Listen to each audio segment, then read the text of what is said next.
जो आपने उठाया उमा शंकर जी, उसका जवाब दीजिए। यही बात भाजपा कह रही है, यही सहयोगी दल कह रहे हैं कि चुनाव हारने के बाद आखिर राहुल गांधी आए ही कितनी बार हैं अमेठी। जो आप कहते हैं कि वो परिवार है, लोग पछता रहे हैं, उनका कहना है कि वो फिर से परिवार में आ जाएं। राहुल गांधी खुद कितनी बार अमेठी आए, ये सवाल बीजेपी और उसके सहयोगी दल पूछ रहे हैं। आस्था जी, ये सवाल तो भाजपा से पूछना चाहिए। स्मृति ईरानी अमेठी से सांसद हैं, मंत्री हैं, वो कितनी बार आई हैं? और जितनी बार आई हैं उतनी बार किसी ना किसी के खिलाफ एफआईआर दर्ज करवाकर उसको जेल भेजने का काम करना चाहती रही हैं। क्या काम किया उन्होंने? Triple IIT Congress party Rahul Gandhi ji ने स्थापित किया, वो चला गया। जितने कारखाने राजीव गांधी जी और राहुल गांधी जी ने अमेठी में स्थापित किए, एक एक करके सब बंद हो गए। पीएससी का ट्रेनिंग सेंटर तब बंद हो गया। किया क्या इन्होंने?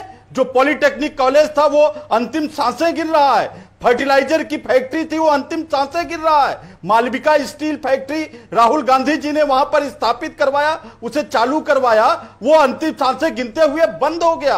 तो अमेठी को इन्होंने दिया क्या? चलिए इसी बात का जवाब ले लेते हैं संजय चौधरी से। संजय चौधरी जी बताइए, यहां पर कांग्रेस पार्टी कह रही है अमेठी के लिए जो किया कांग्रेस पार्टी ने किया, आप लोगों ने उसका भी गला दबा दिया। बीते 5 सालों में आपके क्या अचीवमेंट्स हैं? देखिए, ऐसा है कि जिन्होंने अमेठी में जिला बनाने के बाद अमेठी को जिलाधिकारी का कार्यालय भी न दिया हो, जिन्होंने एसएसपी का कार्यालय भी न दिया हो, और जिन्होंने वहां के चिकित्सा के लिए चिकित्सा अधिकारी का भी कार्यालय न बना पाया हो, वो बताते हैं कि उन्होंने अमेठी में मौत किया। ये अगर अमेठी को परिवार मानते हैं तो मैं चुनौती देता हूं कि अगर राहुल गांधी में शक्ति है और कांग्रेस में सामर्थ है और इनको लगता है कि ये कुछ कर पाएंगे, तो वायनाड को छोड़कर केवल और केवल अमेठी से लड़ने की घोषणा कीजिए। स्वागत है, चुनौती के साथ स्वागत है। छोड़ दीजिए वायनाड, केवल एक सीट पर चुनाव लड़िए। अमेठी आपका अगर घर है, आपकी जनता है, आपका परिवार है, यही तो घमंड है इनका। ये घमंडिया हमको कहते हैं, इनका अहंकार देख लीजिए आप। नरेंद्र मोदी जी लोकसभा में खड़े होकर कहते हैं एक अकेला सब पर भारी, यह है अहंकार की पराकाष्ठा।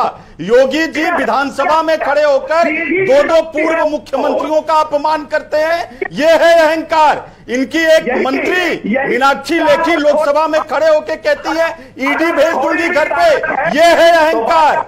इनके एक मंत्री अनुराग ठाकुर वो कहते हैं गोली मारो, यह है अहंकार। इनके एक दूसरे मंत्री नारायण राणे वो कहते हैं तुम्हारी औकात नहीं है, तुम्हारी औकात दिखा दूंगा लोकसभा में, यह है अहंकार। और जनता इनके अहंकार को आस्था जी देख रहा है और जनता इनको सबक सिखाएगा। वो तो राजनीतिक तौर पर चुनौती दे रहे हैं रायबरेली, अभी तो रायबरेली वो तो चुनौती दे रहे हैं, कह रहे लड़कर के दिखा दीजिए।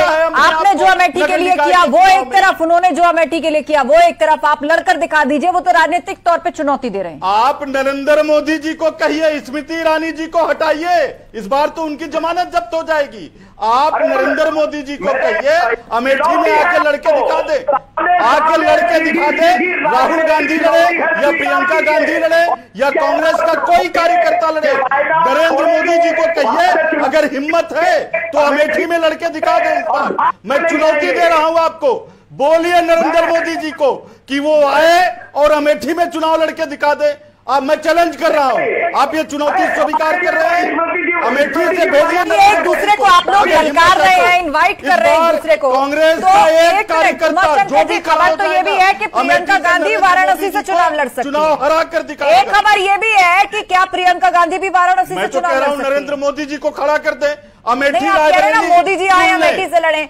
खबर तो ये है कि प्रियंका गांधी वाराणसी से चुनाव लड़ सकती है। नरेंद्र मोदी जी चुन ले, कांग्रेस का कोई भी कार्यकर्ता चुनाव हराने में सक्षम है। मैं पूरी चुनौती से कह रहा हूं, स्वीकार करेंगे चुनौती संजय जी? खड़ा करेंगे मोदी जी को अमेठी रायबरेली से?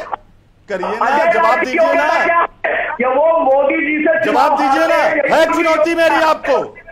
अरे मैंने कहा ना, अरे खड़ा कर दीजिए, अमेठी रायबरेली चुन लीजिए। अरे आप खड़ा तो करिए। अजय राय जी ने तो नाकों चने चबवा दिए नरेंद्र मोदी जी को। अच्छा, आप दोनों शांत हो जाइए, गलियों में दोनों शांत हो जाइए आप लोग। याद करिए, नहीं, आपसी बात विवाद में मत पड़िए, आप दोनों शांत हो जाइए, दोनों शांत हो जाइए। ठीक है, मैं अनुराग भदौरिया जी को लेकर आती हूँ। अनुराग जी, उत्तर प्रदेश में बीजेपी का लक्ष्य है सभी 80 सीटें जीतने का। आप अमेठी को लेकर देख रहे हैं कितना घमासान हो रहा है। अभी रायबरेली पर तो मैंने प्रश्न पूछा ही नहीं है, बट मैनपुरी की सीट भी उसमें आती है। और ओपी राजभर ने चैलेंज दिया और कहा है कि सूद समेत